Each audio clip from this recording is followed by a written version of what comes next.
Hi, I'm Michael Peters, the Sustainability Coordinator for the City of Shaker Heights. Since the spring issue of Shaker Life is all about sustainability, today we're going to take you to 3 places around town to show you how you can lead a more sustainable lifestyle. We're going to start with EV charging at City Hall. Come on.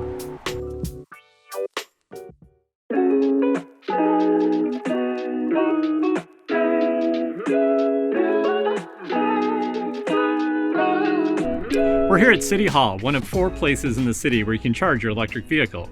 I'm going to show you how. Just open your charge port door, grab the charger, plug in. There's a QR code on the charger where you can download the app, and when you're ready to start charging, you just scan, and we're charging. It's that easy.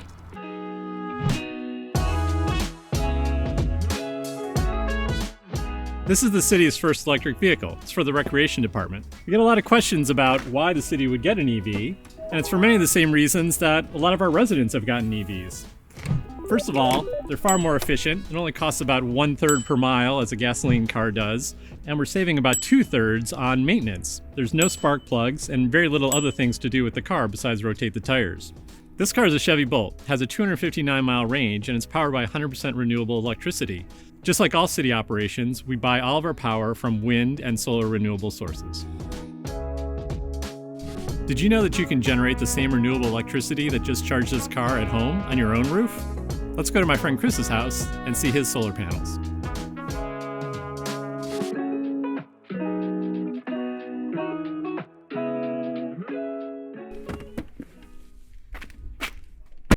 Hi, Chris. Hi, Michael. Beautiful day to make some solar energy.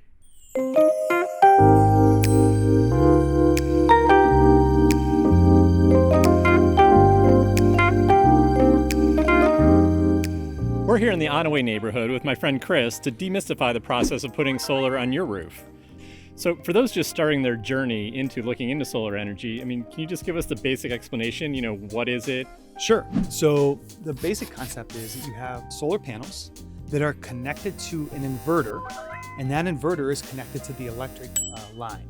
Okay, and so this allows your panels to not only produce electric for your home, but also send electric to the electric company. And so it sounds like you're seeing overall net savings in your electricity. We are. There are many months that we don't pay an electric bill. There are months where the electric company is sending us money back. But it's not just about the savings, right? One of our goals with this is not only about money, but about reducing our carbon footprint. So we're not just doing this so that we can go crazy using electric all the time. We wanted to think about what kind of world, what kind of community, what kind of Shaker Heights do we want to leave for our children? We've come to learn with the panels now that we have a better sense of what uses electric. They're not necessarily the ways that we always think of, or maybe the ways that our mom or dad yelled at us about when we were kids. So the big things that use a lot of energy are anything with heat: oven, furnace, dishwasher, hair dryer, even your toaster. Those are things that are using lots of energy. When we understand what uses energy, we can think more about how to reduce it, and we can also think about then the impact that our solar energy is having. Well, thanks, Chris. It was a really inspiring story, and we really appreciate you sharing it with us. Thanks for coming. Shaker residents and businesses composted over 100,000 pounds of food waste last year. Let's head over to the Nature Center to learn more.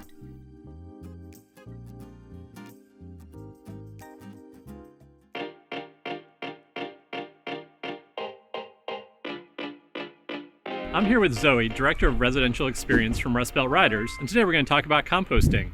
Hey, Michael. Zoe? So Zoe, what is composting? So composting in its simplest form is when you take a nitrogen material or food scraps and you mix it up with a carbon material. We use wood chips or leaves, and you combine them in the same pile, and then pretty magically it becomes soil. It's probably one of the easiest ways that you can participate in sustainability efforts right from your kitchen sink. The drop-off program allows people to bring us as many or as few food scraps as they produce in their household. And we have a pickup service that comes to your house weekly. Well, and I'll tell you, that is great for lazy composters like me and my family, because we love having Rust Belt come once a week to grab our bucket.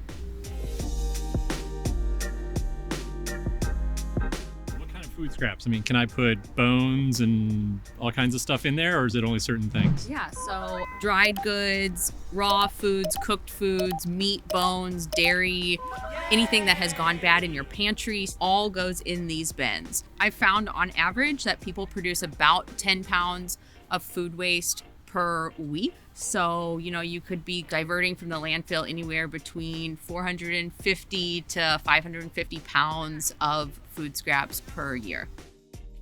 And so the other great thing is that businesses can also participate in composting, even like the city. Yep.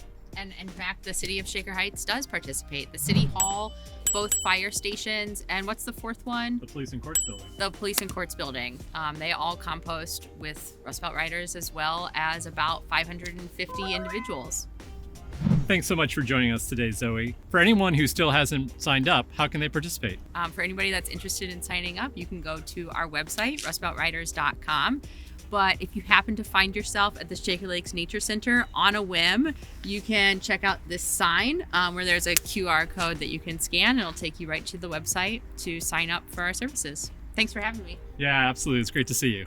And that's it. So we've checked out 3 different ways that we can lead more sustainable lives here in Shaker Heights. Everything from EV charging to composting to generating your own renewable energy right on your own roof. Make sure to check out the spring issue of Shaker Life to learn about these and other ways to be sustainable in Shaker. Thanks for joining us.